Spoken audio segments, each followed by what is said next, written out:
Quer que eu te conte a minha história triste? Porque eu não tenho time de futebol, eu não gosto de futebol, desculpa, com todo respeito a todos os times. Tudo é que você quiser, quer que eu torça pelo Flamengo? Eu torço. Eu torço pelo Flamengo, torço pelo Vasco, eu torço por quem você quiser. Eu vou te dizer por que eu não gosto de futebol. É uma história triste, mas é uma história que explica muito de uma geração que eu vivi. Eu sempre fui gordinho. Desde que eu nasci, eu fui gordinho e fui emagrecido depois que eu operei. E meu pai me colocou no Clube ACM, na Ilha do Governador, quando eu tinha 9 anos, para poder jogar futebol. Para praticar um esporte que eu era gordinho, para poder fazer um exercício e tal. E eu ficava no banco, ninguém me chamava para jogar. Eu não jogava nada? Não jogava nada. Mas era uma escola de futebol. E eu ficava sentado no banco, naquela hora de escolher você pra cá, você pra cá, você pra cá. Eu sempre era o último, ou ficava esperando alguém cansar para jogar. Criança de 9 anos não cansa. É que nem quem tem um vira-lata. Eu tenho um vira-lata, ela não cansa. Você pode cansar, a vira-lata... Quantas vezes você correr, ela corre. Criança de 9 anos é a mesma coisa. E aí um dia eu cheguei pro professor e falei assim, poxa, professor, eu não consigo... Hoje 2 aulas seguidas que eu não fui chamado para jogar. E o professor, pasmem, o professor falou assim, mas também o que você quer? Você é gordo? Ninguém vai te chamar para jogar porque você é gordo. Eu garrei um ódio de futebol. Um ódio. Admiro grandes atletas, como a Marta, é um ícone, representa muita coisa. Como nós temos craques como o Zico, que é um grande amigo meu. Pô, a história do Pelé é inegável. O Júnior, são amigos pessoais meus, assim, tal. Mas eu realmente decidi... Eu era Zico. Era Júnior, era Adílio. Lembro desse time. Depois disso, eu não lembro de mais nada. Assim, e eu não paro para assistir futebol. Respeito muito, tá? Pelo amor de Deus, não tô aqui para falar mal de futebol. Mas eu garrei um trauma do futebol. Porque era um lugar que eu garrei raiva. Porque eu achava que aquelas pessoas não gostavam de mim por eu ter um corpo diferente. Que eu seria incapaz de jogar e tudo mais. Então, não tive time. Torci pelo América Futebol Clube porque eu jogava basquete no América, porque eu estudei na Tijuca, no Instituto Guanabara. Então eu joguei basquete lá, então comecei a torcer pelo América. Eu torci pelo time de botão do América. Aliás, quem não sabe, o time de botão do América é bicampeão brasileiro de botão. Triste, né? Não chora. Vai rir do cacete. Mas é isso, assim. Então você quer que eu seja Flamengo? Eu sou Flamengo. Não tem essa, não tem time. Não tem time. Mas, porra, tá bom, tu foi ver Menudos em São Januário. Fui ver Menudo. E aí eu entrei, depois de horas esperando na fila com bandana e tudo mais. Eu sabia a coreografia do Não Se Reprima. Rob Rosa. Tu tinha quantos anos? Eu devia ter uns 11 anos, por aí. 11, Na minha anos. época, com 11, 12 anos, era Backstreet Boys. Mas eu gostava de quê mesmo? Caralho, eu não lembro. Eu me amarrava no Menudo. E a minha avó dizia que eu mais ou parecia menos a mesma vibe, A minha né? avó dizia que eu parecia com o Roy. Não parecia. A minha avó queria ser fofa comigo, eu não parecia. Só se fosse o Roy com uma lombriga, não sei. E aí, quando eu entrei, eu fiquei com pânico, porque estava muito lotado. E uma menina do meu lado, porque a maioria era menina que curtia o Menudo, né? Porque os caras eram lindos e tal, não sei o quê. E usavam aquelas roupas que hoje a gente jamais usaria. E o Gugu levava sempre no programa. E eu assistia o Viva a Noite por causa da minha madrinha, que adorava. Tinha o Sonho Maluco e tudo mais, aquelas coisas, o Bugalu. Nossa, não faço a menor ideia do que você tá falando. Era o Viva a Noite no SBT, e depois, antigamente passava aos sábados. E aí tinha um Bugalu, que era um boneco grandão, que cantava meu pintinho amarelo, enfim, deixa pra lá. Tô dando a minha idade aqui. E aí tinha o Menudo, que ele se apresentava lá, ele sorteava a camiseta do Menudo que os caras usaram no show. E aí eu fui assistir o Menudo. Só que quando eu entrei no estádio, começou a tocar a primeira música, 2 meninas começaram a vomitar do meu lado, passar mal, desmaiar. Eu entrei em pânico e falei, vó, quero ir embora. Fui embora, não vi o show. Esperei o dia inteiro no sol, com a bandana do Menudo. Quando começou o show, fui embora, que eu fiquei com medo. E aí fui pegar... O meu pai foi me buscar de carro em frente ao Sabão. Aquele fábrica de sabão que tem ali na Avenida Brasil. Tá. Porque não tinha como entrar com um carro ali. Aquela fábrica de sabão que tinha um cheiro horroroso. O pessoal dizia que era... que eles matavam cachorro pra fazer sabão. Clássico, Lembra dessa história? Clássico. Porque a Suípa já é pertinho ali também, Era né? perto do cemitério do Caju. Fiquei esperando meu pai me buscar ali. Eita, tem tempo isso aí, rapaz. Ô, papai. Tem pelo menos uns quase 40 anos. Não, eu não... Assim, quando jovem... Eu fui... O primeiro show que eu fui na minha vida, eu já tava... Já tinha 20 anos, uma parada assim. Foi um show de uma banda alemã, que é o Blind Guardian. Toca metal espadinha. Eu gostava de metal também depois, né? Depois de um tempo eu gostei de metal. Na verdade, eu gostava de Bon Jovi. Guns N' Roses e tudo mais. Guns N' Roses é pica. Guns N' Roses era incrível, né? O Slash, pô, era incrível. Bon Jovi... Eu aprendi a tocar violão por causa do Slash. Não aprendi a tocar violão, mas assim... Mas aprendeu a tocar a entrada de Sweet Child O' Mine. Logicamente, Tem que saber. Não, aquilo comia gente sozinha. Isso. Comia gente sozinha. E depois tenho andado distraído. Tu sabia essa música na 4 acordes? Um Legião incrível. Urbanazinho também sempre comia a gente também. Eduardo e Mônica. Total. Era a música que eu aprendi. Eu comprava revistinha. Comprava revistinha, caralho, clássico demais. Clássico. Porra, Mas eu já tava no teatro nessa época. Eu ia pra escola com um violão nas costas. Mesmo sem saber tocar. Não, assim, eu Sabia. Eu sabia os acordes. Sei que eu vou te contar uma história muito, muito ridícula da minha parte. Muito ridícula. Meu primeiro carro, quando eu tinha 18 anos, eu ganhei um Fusca. Um Fusca foda, assim, na época que o Fusca era tipo... Até hoje, né? Quem coleciona Fusca. Uhum. E o meu Fusca tinha aquele rackzinho de madeira e tal, não sei o quê. Eu comprei uma Qual que era a cor? Era branco. Tá. Aí depois eu botei ele com um sai blusa, botei vermelho e branco. E ele tinha aquele rackzinho de madeira, bem tradicional. Ele era um Fusca 65, 66. Foi quando começou a ter carburador, porque antes era dínamo, né? Aí eu botava uma prancha de surf em cima. Juro pra você.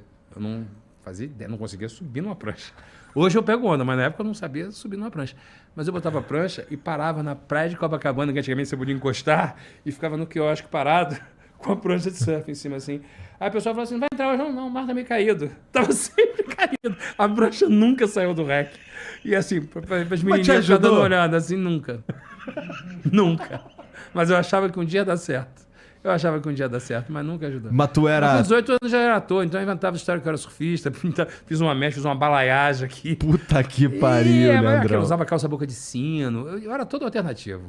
Eu gostava de ser diferente. Entendi. Eu gostava de ser diferente. Até hoje. Mas tu era gordo nessa época aí? Eu sempre fui gordo. Não, mas com todo respeito. Gordo, assim, logicamente, quando eu operei, eu tava no meu limite. Tava com 160 quilos. Isso. 158, para ser bem preciso. Mas desde os meus 17 anos, que eu já era 3 dígitos. E os caras acreditavam que tu subia na prancha? Cara, eu tenho amigos até hoje com 130 quilos que pegam onda de pranchinha, tá? De pranchinha. Caralho, eu nunca vi. Eu pego de long, porque eu já sou um senhor. Né? Não tenho nem força para remar. Mas tenho amigos meus que são gordos e pegam... Isso não tem nada a ver. Depois eu descobri isso. Isso é um grande problema que, graças a Deus, hoje em dia a gente está vivendo um momento... fora de brincadeira, Igor. Piadas à parte. Eu fico muito feliz com esse momento que a gente está vivendo em todos os setores. Né? Existe um levantamento de bandeira, às vezes, excessivo. Mas existe uma inclusão muito bacana de que a gente é capaz de fazer qualquer coisa, contanto que a gente seja estimulado, incentivado, mais do que estimulado, incentivado a fazer. Existe uma época que, tipo assim, se você era gordo, falava assim, pô, eu queria aprender a surfar. Você é muito gordo. É verdade. Você é muito gordo. E já capava aí. Capava aí. Talvez fosse o tamanho da prancha que você precisava, ou fosse alguém que te ensinasse mesmo, tivesse paciência para te ensinar. Futebol, gordo não sabe jogar. Talvez seja a posição que você esteja. Se você, de repente, jogasse na defesa, fosse um cara que tem corpo para barrar um atacante e tudo mais, ou até goleiro, sem piada de que fecharia o gol, mas assim, é isso. Hoje em dia, com toda essa inclusão que a gente está tendo, fica tudo muito mais possível. Eu fico muito feliz e eu espero que essa juventude, essa geração que está nascendo nesse momento tão lindo, que tem ainda muitos defeitos, muitas coisas para melhorar. Na verdade, não é defeito, são coisas para melhorar. Mas eu espero que essa geração aproveite isso. Aproveite, não seja só para lacrar. Igual eu vi um dia desses, uma menina que postou ela catando lixo na praia para filmar e depois jogou o lixo todo no chão de novo, porque era só para fazer um post. Faça de verdade. Quer limpar a praia? Limpa mesmo. Sabe? Quer que teu corpo seja aceito sem filtro? Faça mesmo. Não faça para poder engajar. Faça porque você acredita que você tem que ser de verdade. Pouquíssimas vezes eu boto filtro. A maioria eu posto na minha casa, como você viu ali. Rodando um bambolê ridículo. Esse cara sou eu. Eu sou esse cara de verdade. É meio que essa é a ideia da rede social e a gente conseguiu estragar, né?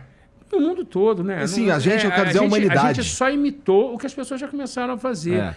E é isso.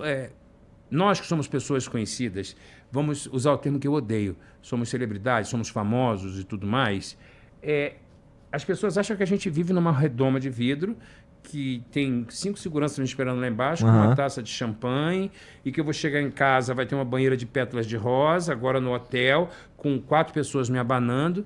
Não, cara, eu tô morrendo de saudade da minha mulher, tô morrendo de saudade da minha vira-lata belinha, da minha filha, da minha casa, sabe? Do meu pijama velho. A gente é igual, a gente chora, a gente sofre e Vai ao mercado, leva a vai ao criança mercado, na escola. leva a criança sem problemas em casa, tem problema para resolver. É isso. E é isso que eu gosto de ser de verdade. E é isso que eu tento fazer nas minhas comédias. É isso que eu tento fazer no meu trabalho. Por mais que muita gente me xoxe, me detone, às vezes... Ai, esse humor simples, esse humor barato, é um humor que é para a família toda. Eu escolhi isso para mim. Respeito muito quem escolheu fazer o humor mais intelectual. Sou fã de Monty Python. Sou fã de um monte de coisa que talvez, assim, eu botar para minha mãe assistir, a minha mãe não vai achar a menor graça. Mas eu escolhi fazer um humor para a massa, para o povo brasileiro. Se você quiser me detonar, eu nunca fiz humor para crítico, Igor. Nunca fiz. Ah, eu vou fazer isso aqui que a crítica vai achar incrível, porque a fotografia, porque isso... Não, pô, eu tô cagando, irmão. Eu quero que você ache engraçado. Não vou agradar todo mundo, não tô aqui para agradar todo mundo. Se você rir, ótimo. Se você não rir, beleza, vá assistir outra coisa. Mas eu tô fazendo o meu melhor e com o maior amor do mundo, cara. De coração, Nossa, eu amo o que eu faço. Você não faz ideia de como eu respeito isso, que é o lance de porra, eu tô sendo o que eu quero ser. E somos privilegiados, tá? Somos mesmo. Somos privilegiados. Muitas pessoas não têm a oportunidade que a gente tem. Não tem essa oportunidade que você tem de ter um microfone à tua disposição, de ter o teu programa, de fazer isso que você gosta, de conversar do jeito que você quer, tomando o teu drink, que é meio... Né? Ah, respeita meu um drink coloridinho. De patrão, rapaz. Não, hashtag somos todos qualquer drink, bebo porque eu quiser, hashtag dá tudo certo.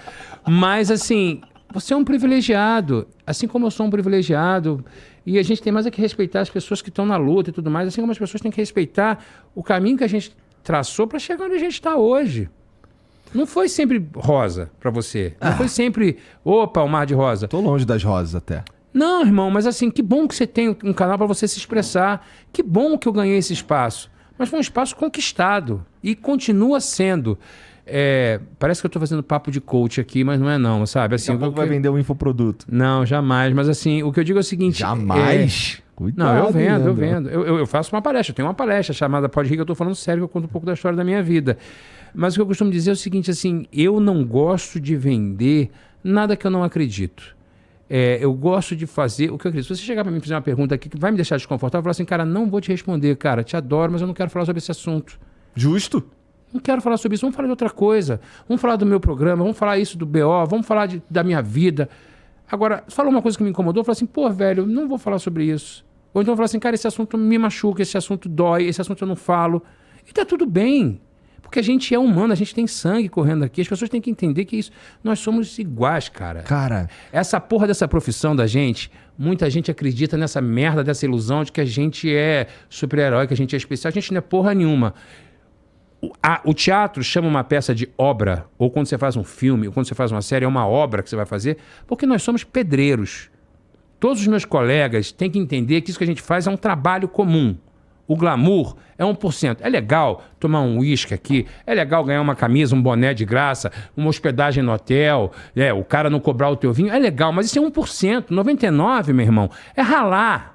Desculpa o termo, o cu na ostra, pra cacete, é ficar longe da família, é ter que resolver BO, é ter que, pensar no que você vai postar, porque a gente tem um monte de gente que segue a gente, que se a gente fala uma coisa, a pessoa entende errado, e a gente tem que se justificar o tempo todo, tem que explicar o tempo todo. Não é fácil. E para você encarar isso, você tem que ter muita responsabilidade. Porque o que a gente está falando aqui, o que você fala aí, o que eu falo nos meus filmes, nas minhas séries, nas minhas entrevistas, tem muita gente que escuta mesmo e fala assim, porra, do cacete. E tem muita gente que fala assim, hipócrita. Foda-se, eu sei o que eu tô falando. Eu acredito na minha verdade, eu vivo a minha verdade, irmão.